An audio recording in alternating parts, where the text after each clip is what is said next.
শুভ সকাল বন্ধুরা, তোমরা সবাই কেমন আছো? আমি তোমাদের মিসেস বর্ষাক। এইটা আমার স্বপ্ন পূরণের গল্প।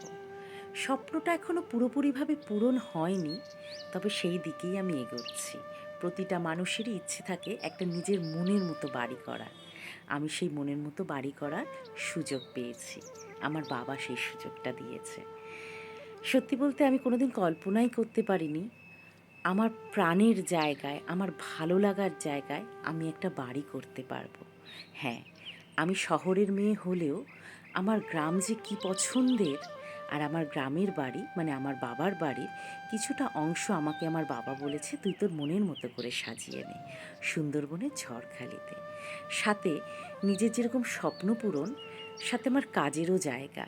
এইটা আমি একটা হোমস্টে রেডি করছি।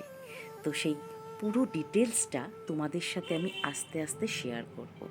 তাই আজকে তোমাদের সাথে এটা আমি ইন্ট্রো দিলাম। আমার নিজ যেটা গ্রাউন্ড যেটা, সেখানে হবে ফার্মস্টের চিন্তাভাবনা করা হয়েছে। আর এখন আমি এখানে থেকে যেহেতু কাজ করতে হয়, সবসময় তো হোটেলে থেকে বা আত্মীয় স্বজনের বাড়িতে থেকে কাজ করা সম্ভব নয়, তাই এই প্রজেক্টের নিচেই একটা ঘর আমি কোনো রকমভাবে থাকার মতোভাবে রেডি করে নিয়েছি। অল্প আধটু সব কিছু মিলিয়ে এখানেও আমার একটা খেলনাবাটির স্বপ্নের সংসার। তো বেশ আছি আমি এখানে। আমার এখানের যে জীবনযাত্রা, কিভাবে কি কাজ হচ্ছে, কোন ঘর কিভাবে হবে, সব তোমাদের সামনে আমি তুলে ধরবো যতটা পারবো। তোমরা সবাই আমার পাশে থেকো। আমি আশা রাখি বন্ধুরা যদি বন্ধুর পাশে থাকে, তাহলে অবশ্যই আমি এগিয়ে যেতে পারবো আমার এই স্বপ্ন পূরণের দিকে। আমি মা আনন্দময়ীর ভক্ত। মাকে আমি নিজের মায়ের স্থান দিয়েছি।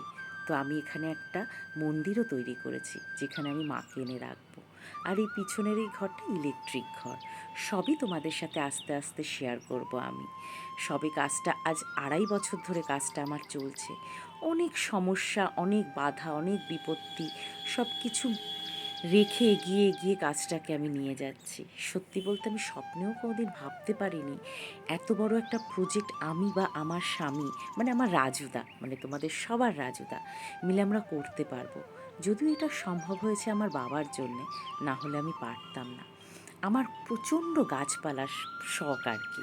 তো সেই জন্যে আমার মনের মতো করে যতটা যা যা পছন্দ সেই গাছগুলো আমি লাগিয়েছি। আমার মায়ের খুব বকুল গাছ পছন্দ, তাই আমি ঘাটে 2টো বকুল গাছ লাগিয়েছি। আমার বাবা পেয়ারা খেতে খুব ভালোবাসে। আম গাছ, যতটা পেরেছি যত ফল আমার আশেপাশের মানুষরা যা ভালোবাসে, এখানে এসে সত্যিই মনটা ভরে যাবে। তবে এই যে দুঃখজনক, এইখানে আমার গিনি রয়ে গেল। গিনিকে নিয়ে এসেছিলাম একদিন ঘুরতে এখানে, আর এখানে একটা কুকুর তাকে মেরেই ফেললো, আমার বাচ্চাটাকে। তো গিনিকেও আমি এখানে রেখেছি। আগে আমি ভেবেছিলাম গিনির জন্য এখানে একটা ঘর করব, মাঝে মধ্যে যখন আসবো গিনি এখানে থাকবে। কিন্তু গিনি আমার চিরতরেই এখানে রয়ে গেল। আসলে এখান থেকে ওরা যেতে ইচ্ছে করলো না। গিনিও আমার মতো একটু একাচোরা, নিজের মতোভাবে থাকতে ভালোবাসে, খুব হই হট্টগোল পছন্দ করে না। তাই এখানে নিরিবিলিতে আমার গিনি রয়ে গেল। তোমাদের সাথে আরও অনেক গল্প করব, তোমরা শুধু আমার পাশে থেকো।